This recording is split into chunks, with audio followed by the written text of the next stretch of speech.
Listen carefully, stranger. What I'm about to tell you happened on a night when the moon turned black and the dead started remembering how to be alive. I'm at a town that wasn't on any maps, a town where every single resident died exactly 100 years ago, but none of them noticed. Pull closer to the fire. The desert gets cold at night, even for old bones like mine. It was 18 years into my curse, back when I still counted the days, still hoped that maybe, just maybe, there was an end to this. I was riding through a stretch of desert I'd never seen before, which was strange in itself.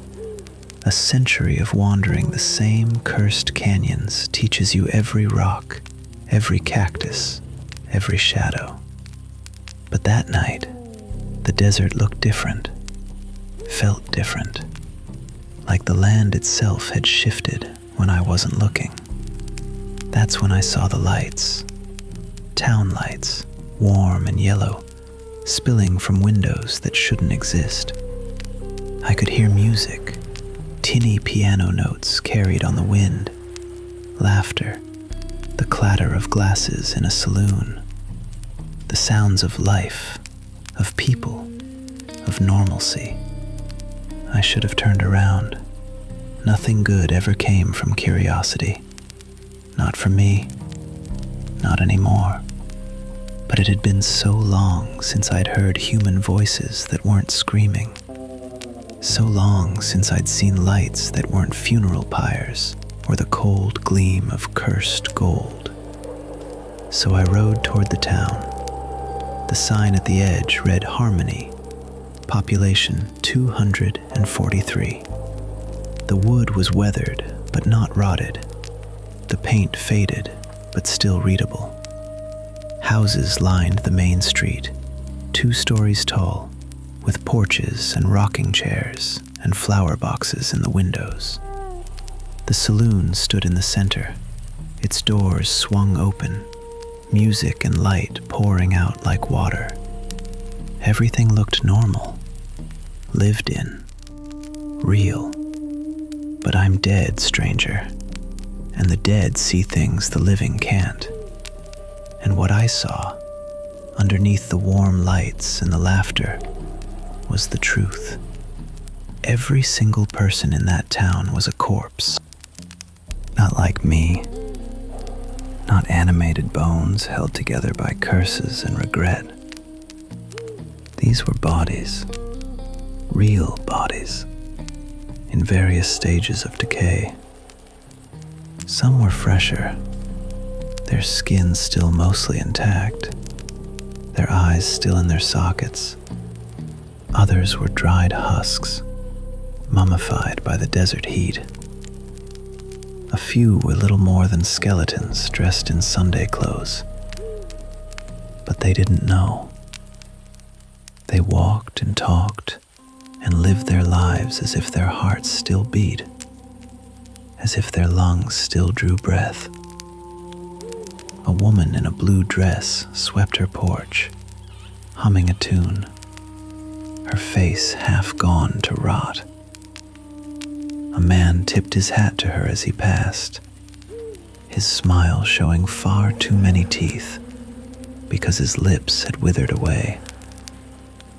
Children played in the street, their laughter like wind through hollow trees. I tied my horse, my skeletal companion, who understood this wrongness better than any living mount could, and I walked into that town of the oblivious dead. The first person I met was the sheriff. His badge was pinned to a chest that had caved in, his star sitting crooked over ribs I could see through the holes in his shirt.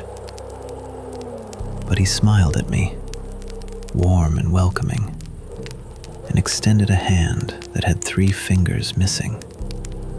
"Evening, stranger," he said, his voice normal, human, completely at odds with what I was seeing.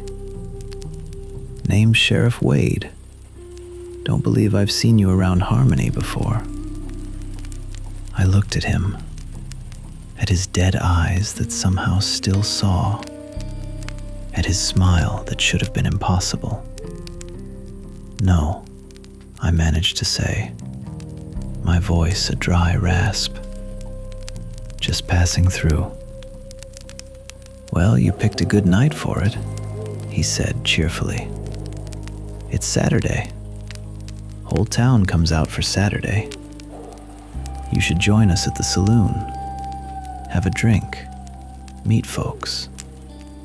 We're friendly here in Harmony." He clapped me on the shoulder, and I felt the cold of him, the absolute zero of true death.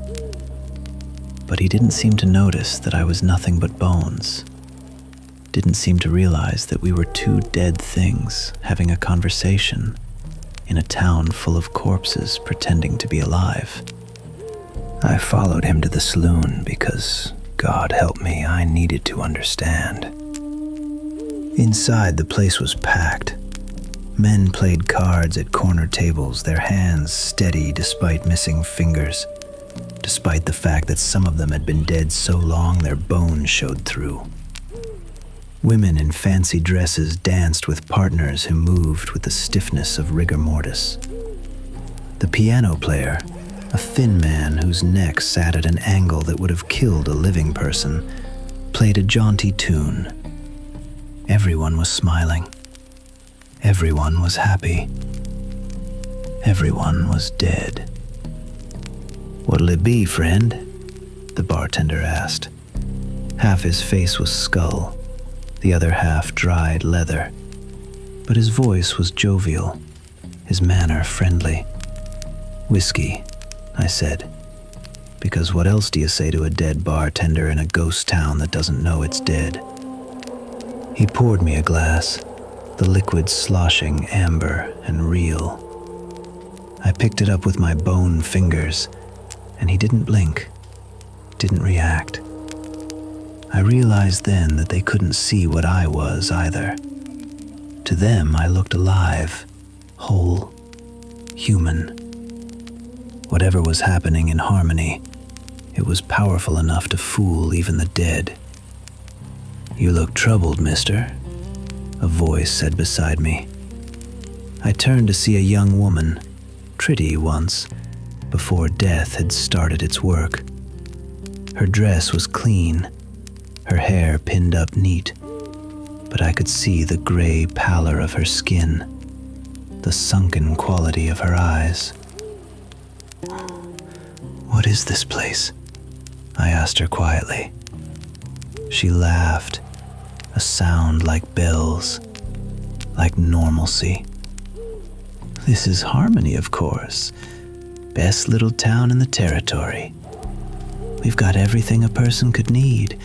Good people, good land, good life." She paused, her smile never wavering. "Why? Looking to settle down?" "How long have you lived here?" I asked instead of answering. "Oh, my whole life," she said brightly. "Born and raised. Papa runs the general store. Mama teaches at the schoolhouse. I help them both. Been doing it for as long as I can remember." "And you've never left?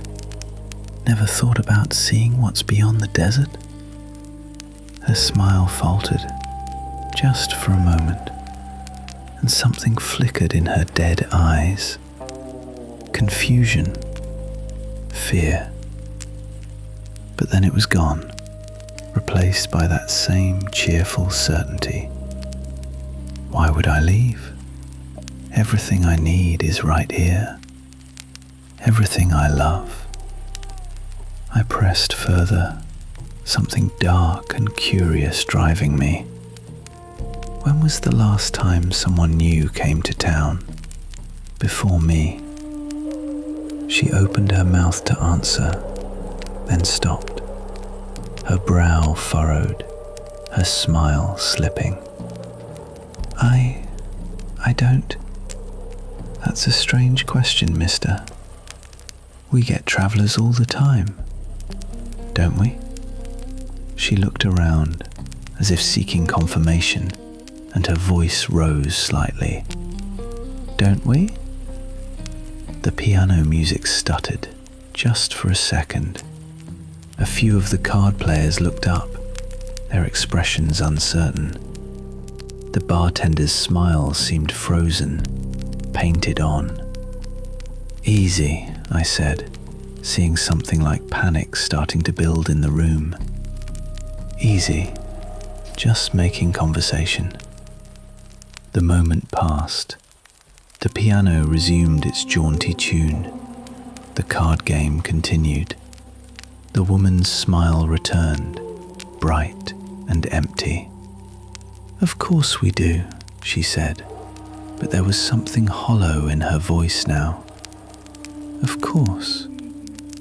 I spent the rest of the evening watching them, these dead people living their eternal Saturday night. I watched the same man tell the same joke 3 times to 3 different groups, each time acting like it was the first. I watched a couple dancing, who I realized had been dancing in the exact same circle, the exact same steps for the entire night. I watched children playing a game that never ended, never progressed, just looped back on itself. They were stuck, I realized, trapped in a single perfect moment, a single perfect night, repeating it over and over, unable to move forward, unable to realize they were caught. As midnight approached, I noticed something else. The bodies were getting fresher. The rot was reversing. The sheriff's missing fingers grew back. The piano player's neck straightened. The woman I'd spoken to looked more alive, more vibrant, her skin taking on color it hadn't had before. They were rewinding, I realized, going back to the moment before they died. And at midnight, the clock struck 12 and the town died. All at once, every person in that saloon collapsed. The music stopped. The laughter ceased. Bodies hit the floor like puppets with cut strings, and for one terrible, silent moment, I saw harmony for what it truly was. A mass grave dressed up as a town. They lay there, truly dead, truly gone, sprawled across tables and floors and each other. The smell hit me then, even though I had no nose to smell with. The overwhelming stench of death, of decay, of 243 people who had been gone for a very, very long time. I stood in that silent saloon, surrounded by corpses, and I waited. 1 minute passed, then 2, then 3, and then, like clockwork, like the turning of some cosmic key, they started to move again. The sheriff sat up, straightening his hat. The bartender stood, wiping down the counter. The woman in the blue dress smiled and smoothed her skirt.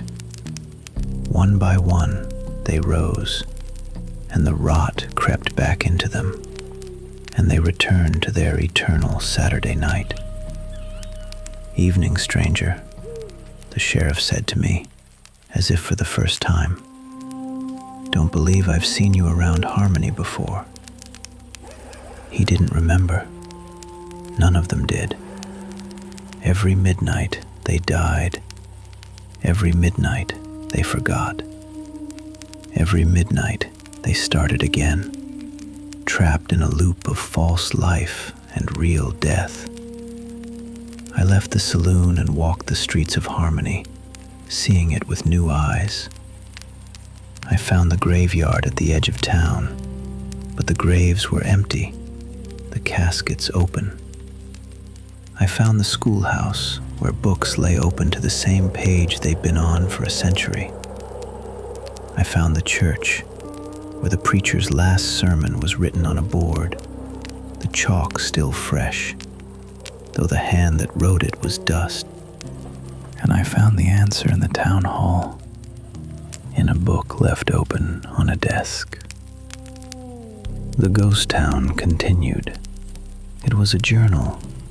The last entry dated exactly 100 years ago to the day. The mayor's journal, written in a shaking hand. "The sickness came quick," it read. "Doc says it's cholera, brought in by those travelers last week. Already took the Johnson family, all 5 of them. The Mercers are sick too. By my count, half the town is showing symptoms. We've quarantined the healthy in the church, but I fear it's too late. The disease is everywhere, in the water, in the air, in the very dust we breathe.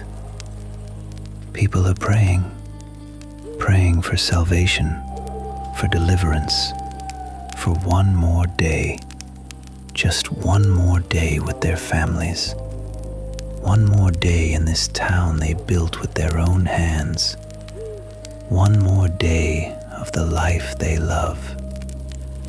I think someone's prayers are being answered, but not the way we hoped. The dead aren't staying dead. They're getting back up, going back to their lives, pretending nothing's wrong. But I can see it. God help me. I can see the sickness in them, the death. They smile at me with gray faces, and they say, "Beautiful day, isn't it, Mayor?" And I want to scream. I'm the last. I can feel the fever in me now, the sickness taking hold. By tonight, I'll be like them. But I have to write this down, have to leave a record. Someone has to know what happened to Harmony. We wanted one more day. We prayed for it. We begged for it. And something heard us. Something granted our wish. But it's not a blessing. It's a curse. We'll never leave. We'll never move on. We'll just keep living this one day, this one perfect Saturday before the sickness took us all, forever and ever and ever. God forgive us. We should have let go. The entry ended there. I closed the book slowly, carefully, and I looked out the window at the town of Harmony, at the people walking their loops, playing their games, living their eternal lie. They had prayed for one more day, and they got it, over and over and over. I should have left then, ridden out of that cursed town and never looked back. But something in that journal, something in the mayor's desperate words resonated with me. They were trapped, just like I was trapped. They couldn't move on, couldn't find peace, couldn't die properly. And maybe, just maybe, I could help them. The question was, should I? They were happy in their way. They didn't know they were dead. They didn't know they were repeating the same day in an endless loop. To them, every Saturday was new, every smile genuine, every moment real. Was ignorance really so terrible? Was living a lie worse than facing the truth of death? I thought about it as I walked those dead streets, I thought about my own curse, how I knew every agonizing moment of it, how I was aware of every year that passed, every night that I rode, every person I scared or hurt or turned into something like me. I was conscious of my damnation, awake for every second of it. Would it be better to be like them? To forget? To live in a dream, even if it was a lie? I didn't know. I still don't know. But I made a choice. I went back to the saloon, where the Saturday night revelry had started again. I went to the woman in the blue dress, the one whose smile had faltered when I asked about leaving. "Tell me your name," I said. "Elizabeth," she replied, smiling. "Elizabeth Carter." "Elizabeth, I need you to listen to me very carefully. I need you to really hear what I'm saying, and I need you to remember it, even when midnight comes." Her smile wavered. "That's a strange thing to say, mister." "I know, but try. Please try." I took a breath I didn't need and said the words that might doom her or save her. "You're dead, Elizabeth. Everyone in this town is dead. You all died 100 years ago from cholera, and you've been replaying the same night ever since. You're trapped." Her face went white, whiter than the death pallor already on it. No, that's not true. I'm alive. I'm right here. I can feel my heart beating. "Feel it," I said. "Really feel it. Stop pretending and feel." She put a hand to her chest, and her smile crumbled. Her hand trembled. I can't. There's nothing." "I'm sorry," I said, and I meant it. "I'm so sorry. But you deserve to know the truth." The music stuttered again. The card games paused.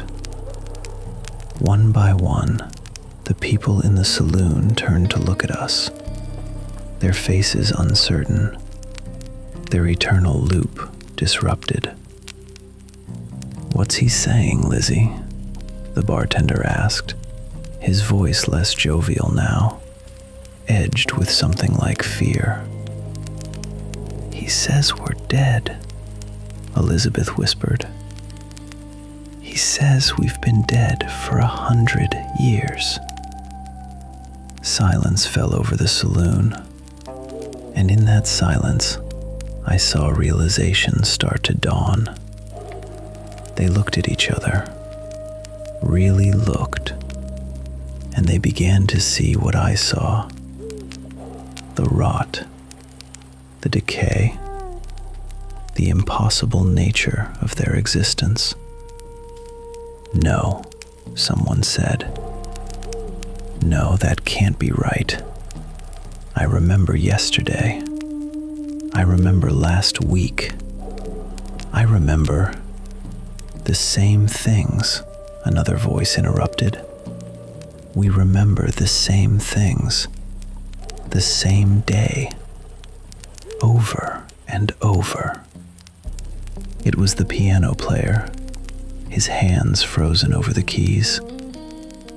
"I've played this same song every night for, God, how long?"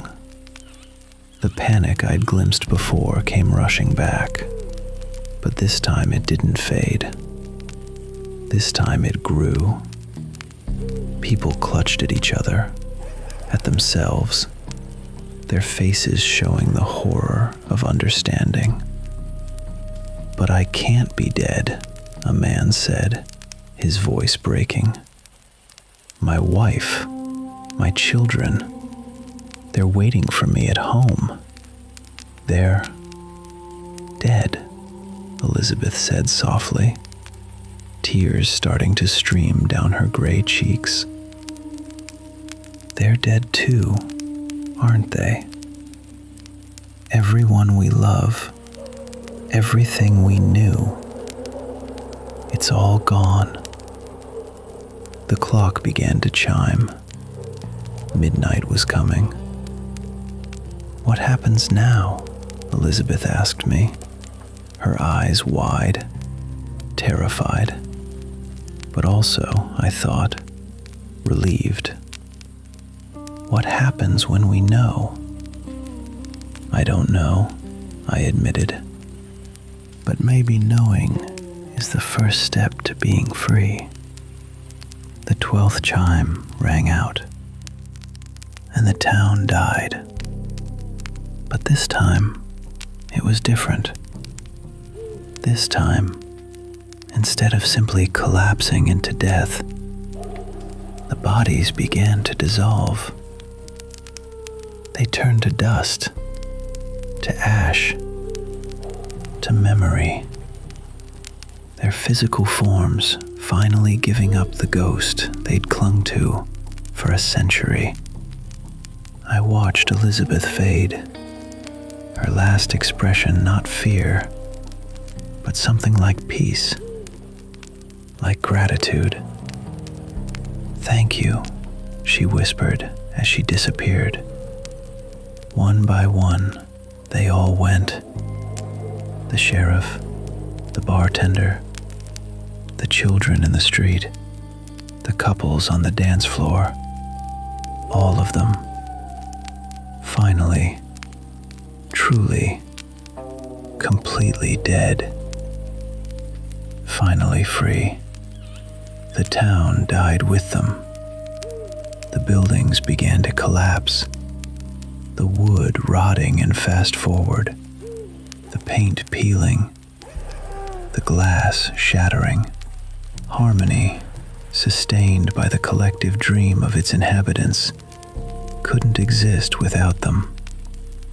I stood in the middle of the main street and watched 100 years of decay happen in minutes. The saloon fell in on itself. The houses crumbled. The church steeple toppled. By the time the sun rose, there was nothing left but ruins and dust, and me, a skeleton on a skeleton horse, watching the wind blow away the last traces of a town that had refused to die. I found a weathered sign in the rubble, the one that had read, "Harmony, population 243. The paint was almost gone, but I could still make out the words underneath. The original name of the town before the sickness came. Hope. It had been called Hope once. Before the disease, before the death, before the desperate prayers that trapped them all. I left the sign where it was and rode away as the sun climbed higher, back toward my own cursed canyon, my own eternal loop. But I thought about Elizabeth, about her tears and her relief, about the choice I'd given her. Was it cruel to shatter their peaceful delusion? Or was it mercy to offer them truth and an end? I still don't know, stranger. I truly don't. But I think about harmony sometimes. On quiet nights, when the moon is dark and the wind sounds like whispers. I think about those 243 souls who prayed for one more day and got trapped in it forever. I think about how I freed them with truth and how I'm still here, cursed with that same truth, unable to find my own freedom. And I wonder if ignorance really would be better, if living a lie, happy and unaware, is preferable to existing in full knowledge of your damnation. But then I look at this fire, at you sitting across from me, listening to my story, and I remember why I keep writing, keep existing, keep talking to strangers in the desert night.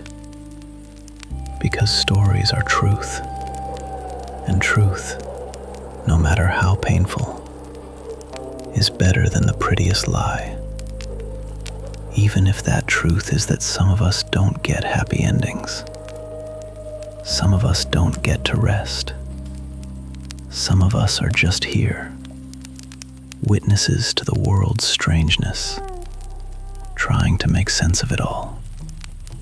That's what I learned in harmony. That's what I carry with me still. The fire's getting low now, stranger. You should add more wood if you plan to stay. The desert gets cold at night, and there are worse things than an old skeleton cowboy to keep you company. But if you ever find yourself riding through empty land, and you see lights where no lights should be, hear music where no music should play, if you find a town that feels too perfect, too happy, too alive, keep riding. Some places are meant to stay lost. Some stories are meant to end. And some of us, well, some of us are meant to remember, so that others don't have to. That's my curse, I suppose. Not just to exist, but to witness, to remember, to carry these tales forward into the endless night. So I ride on, stranger. I ride on. And harmony, the town that died twice, the place where 243 souls lived the same day for 100 years, where happiness was a trap and truth was freedom. Harmony is dust now, just dust and memory and wind, just like I'll be someday if I'm lucky, if I ever find someone brave enough to tell me the truth. The end.